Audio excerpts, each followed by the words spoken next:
की cut off कितनी जाएगी? दो बातें यहाँ बोलूँगा बेटा। ये सवाल आप लोगों ने बहुत बार पूछ लिया है और इस सवाल का जवाब तुम्हें कहीं से ढूंढने की आवश्यकता भी नहीं होनी चाहिए। तुमने पेपर दे दिया, हो रहा है तो बेटर है, नहीं हो रहा तो बेटर है, क्योंकि आपको होने के बाद भी फोर्थ ग्रेड में नहीं रहना। तो अगली भर्ती जो भी आपको लगता है उसको पकड़ना है। और यदि नहीं हो रहा तो आपको ये सोचना भी नहीं चाहिए कि मेरिट कितनी नीचे आ जाएगी, कितनी ऊंची चली जाएगी। इनसे कोई फर्क नहीं पड़ता, ये केवल एक जंजाल सा है।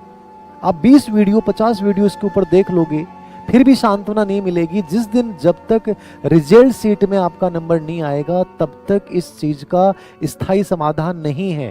तो प्लीज इन चीजों के चक्कर में कभी मत पड़ो। फिर भी मैंने आपको नवंबर में एक टेलीग्राम के ऊपर एक पोस्ट डाली थी और उसमें क्लियरली मैंने डाला था, मैं अभी देख के बता दूं आपको कि क्या मैंने अनुमान लगाया था, लगभग वो रहेगा।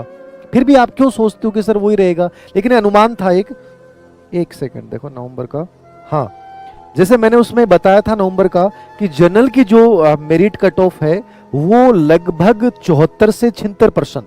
ये तब है जब पटवारी वीडियो का रिजल्ट यदि बाद में आता है, पटवारी वीडियो का रिजल्ट पहले आ गया, स्कूल लेक्चर वाले रिजल्ट पहले आ रहे हैं, ये सब रिजल्ट आ जाएंगे तो ये मेरिट और भी नीचे जाएगी। तो आप मान के चलिए कि जनरल में आप 72 के आसपास आपके प्रश्न सही हो रहे हैं तो लगभग चांसेस हैं कि आप फोर्थ ग्रेड बन रहे हैं।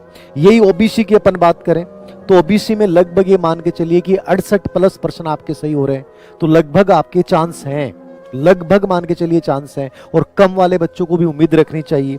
ईडब्ल्यूएस में ये लगभग 66 से 68 के बीच में जिसके पर्सन सही बैठ रहे हैं उसके चांस हैं। ऐसे एमबीसी में यही 64 से 66 के बीच में यदि आपके पर्सन बैठ रहे हैं तो आपके लगभग चांस है कि आप फोर्थ ग्रेड बन जाओगे। एससी एसटी में लगभग 61 से 63 64 के बीच में यदि आप जा रहे हैं तो लगभग चांस है। यही एसटी का रेशियो है। जब महिला की बात आती है तो 2 से 3% और कम कर लो। यद्यपि आजकल महिला और पुरुष दोनों की सेम रहने लग गई है, लेकिन फोर्थ ग्रेड में अपन ये कर सकते हैं कि महिलाओं का रुझान उतना नहीं रहा, यद्यपि दिया सभी ने है।